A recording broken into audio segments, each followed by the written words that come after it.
कभी महाराणा प्रताप के सामने नहीं आया। कोई युद्ध महाराणा प्रताप के सामने नहीं लड़ा उसने, क्योंकि वो जानता था कि महाराणा प्रताप के सामने पराजित होना मतलब कि समूल भारत में अपनी तू करवाना। वो इस बात से भली भांति वाकिफ था। वो ये भी जानता था कि महाराणा प्रताप एक ऐसा योद्धा है जो मुझे युद्ध भूमि में पराजित कर सकता है। तो ये कहा जाता है कि अपने उस गीत के अंदर, नीला घोड़ा रास बार मारा मेवाड़ी सरदार राणा, सुन तो ही जाई जो जी, मेवाड़ी राणा सुन तो ही जाई जो जी। फिर महाराणा प्रताप के बारे में कहते हैं कि राणा थारी डकाल सुनकर अकबर धूजो जाए, राणा थारी डकाल सुनकर अकबर धूजो जाए, हल्दी घाटी रंगी खून सो नाड़ो बहतो जाए। ये वर्णन रक्त तलाई के लिए किया गया है, ध्यान रखना कि हल्दी घाटी रंगी खून सो नाड़ो बहतो जाए, और चाली मेवाड़ी तलवार बह गया खुनारा खंगार राणा, सुन तो ही जाई जो जी, मेवाड़ी राणा सुन तो ही जाई जो जी। फिर मैंने आपको बताया कि जो प्रारंभिक युद्ध हुआ, उस प्रारंभिक युद्ध के अंदर और पहाड़ी क्षेत्र में मुगल सेना भयंकर पराजित हुई और वो मैदानी भाग में आ गई। लेकिन महाराणा प्रताप भी कहां रुकने वाले थे, और महाराणा प्रताप पहुंच गए अपनी सेना लेकर के नीचे मैदानी भाग में। और महाराणा प्रताप ने क्रोध में आकर के, और ये जो चेतक था इसको यहाँ पर ध्यान रखना, हाथी का मुखौटा पहना कर लेकर के आए थे कि सामने वाले हाथी भ्रमित हो जाए, तो इसलिए इसको एक मुखौटा पहना करके लेकर के आए। और जब ये वहां पर चेतक के अंदर तो फुर्ती, तो हाथी देख करके बाकी कंफ्यूज हो गए, यार ये अपने जैसा है तो सही, लेकिन यार ये पता ही नहीं बोले क्या ये। तो ये ध्यान रखना। और उसी समय चेतक ने मानसिंह का जो हाथी था मर्दाना, उस पर जाकर के अपने दोनों पैर जमा दिए, और महाराणा प्रताप ने अपना भाला निकाला और फेंक करके मानसिंह पर मारा। और मानसिंह जो था वो जहां पर अपने पीछे बैठने का जो पौधा होता है उस पौधे के पीछे जाकर छुप गया। इधर आके हाथी का संचालन करने वाला महावत, और वो जो भाला था वो महावत को चीरता हुआ पौधे को तोड़ता हुआ निकल गया। मुगल सेना को लगा बोले मानसिंह तो गई हो, और मुगल सेना वहां से भागना शुरू कर देती है। ध्यान रखना, जब मुगल सेना वहां से भागना क्या कर देती है शुरू, तब इस पर कहा गया कि चेतक चढ़ गयो हाथी पर और मानसिंह घबराए, चेतक चढ़ गयो हाथी पर और मानसिंह घबराए, भालो फेंक्यो महाराणा जद ओहदो टूट्यो जाए, और रण में घमासान मच जाए, बेरी रण सो भाग्या जाए राणा, सुन तो ही जाई जो जी, मेवाड़ी राणा सुन तो ही जाई जो जी। अब साहब जब मुगलों की सेना ने यहाँ से भागना शुरू किया तो पीछे पीछे खड़ा था कौन, मियत्तर खां। वो हरावल में था। मियत्तर खां को लगा यार बोले ये भाग जाएंगे तो अपन तो आ जाएंगे हरावल में, और ये चल जाएंगे सदावल में, और वो सामने वाले अपने को लपका देंगे बोले। तो मियत्तर खां ने तुरंत वहां पर एक अफवाह फैला दी, और मियत्तर खां ने कहा कि बोले रुको रुको रे, तुम कहां भाग रहे, अकबर आ रहा है युद्ध भूमि में एक विशाल सेना लेकर के, जाओ बोले गजब का युद्ध लड़ो बोले, ठीक है ना। और उसी समय जब ये जो बात थी इसने मुगलों में एक जोश का संचार किया। मुगलों में जब ये जोश का संचार हुआ तभी उधर जो चेतक था उसने मर्दाना हाथी से अपने पैर नीचे की तरफ खींचे, और जब पैर खींचे तो जो मर्दाना था उसके गले में एक खंजर लटक रहा था, उससे चेतक का पैर जो था वो क्या हो गया, कट गया सा, चेतक घायल हो गया।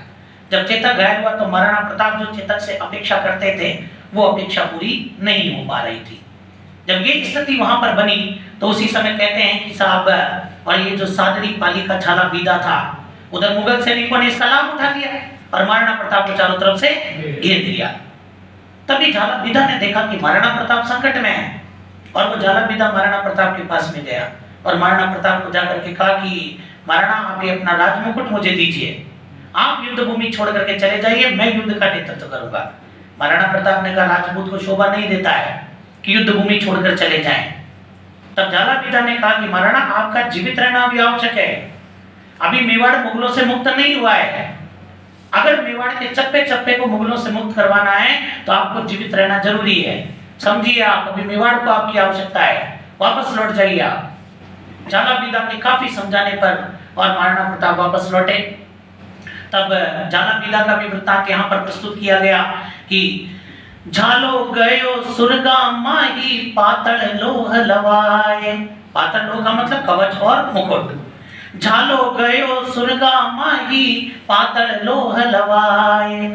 चेतक तन सु भयो किन्नाड़ो करतब बरण्यु न जाए। मतलब चेतक के पैर से खून का नाला बह रहा है और आप जो कर्तव्य चेतक से अपेक्षा करते हैं वो नहीं दिखा पाएगा वो, तो आप युद्ध भूमि छोड़ करके जाइए। कि चेतक तनसु भयो किन्नाड़ो करतब बरण्यु न जाए। और झाला बीदा कहता है कि माने जीवा सु नहीं प्यार, माने मरनो है एक बार राणा, सुन तो ही जाई जो जी। मेवाड़ी राणा सुन तो ही जाई जो जी। और जब झाला बीदा युद्ध लड़ रहा था तो कहते हैं कि युद्ध में लड़ते लड़ते ये वीर गति को प्राप्त हो जाता है। जब महाराणा प्रताप युद्ध भूमि छोड़ करके जा रहे थे तो युद्ध भूमि छोड़ के जाते समय दो मुगल सैनिकों ने उनको देख लिया और दो मुगल सैनिक उनके पीछे चले गए। यही स्थिति शक्ति सिंह ने देखी कि मेरे भाई के पीछे दो मुगल सैनिक निकल लिए हैं। शक्ति सिंह उस समय मुगल सेना में था। जब उसने ये स्थिति को देखा तो एक भाई के प्रति प्रेम उमड़ी गया और ये ध्यान रखना, शक्ति सिंह और उन दो मुगल सैनिकों के पीछे चला गया। और जैसे ही मुगल सैनिकों ने महाराणा प्रताप पर वार करना चाहा, शक्ति सिंह ने अपनी तलवार से दोनों को काट दिया। कहते हैं ना कि भाई घर में अपन चाहे कितना ही लड़ ले, 5 भाइयों घर में चाहे हम भयंकर लड़े, हम चाहे लेके कुलाड़ी बाहर आ जाए लेकिन सामने वाला आ जाए तो छोड़ेंगे नहीं बोले। ऐसा अपने गांव में आज भी परंपरा है कि हम आपस में कितना ही लड़ लेंगे लेकिन तुम बाहर की कोई आओगे तो फिर हम 5 एक है भैया, ठीक है ना। तो वही स्थिति महाराणा प्रताप के साथ भी हुई। और जब शक्ति सिंह पीछे खड़ा और शक्ति सिंह ये स्थिति देख करके महाराणा प्रताप के पैरों में जाकर गिर गया और महाराणा प्रताप ने उसे बड़े स्नेह से उठाकर गले से लगा लिया। लेकिन वहां पर कोई तीसरा मौजूद नहीं था कि साहब उनके जो उन्होंने एक दूसरे को गले से लगाया उनको छुड़वा दे और उन्हें चुप करवा ले। दोनों की आंखों से आंसू बह रहे थे। गिरधर आसिया ने अपनी रचना सगत रासों में दोनों के मार्मिक मिलन का वर्णन किया है और कहा जाता है कि शक्ति सिंह की गर्दन झुक गई पड़ियो पगा में आए। शक्ति सिंह की गर्दन झुक गई पड़ियो पगा में आए। प्यार झूम गयो गड़े लूम गयो वचन न मुंडे आए। दोनों कुछ बोल भी नहीं पा रहे थे कि प्यार झूम गयो गड़े लूम गयो वचन न मुंडे आए। कि दोनी आंसूड़ा ढलकाए वारी बाहा गुण छुड़वाए। राणा सुन तो ही जाई जो जी। मेवाड़ी राणा सुन तो ही जाई जो जी। इस प्रकार दोनों के मिलन का वर्णन भी किया गया। इसके बाद में कहते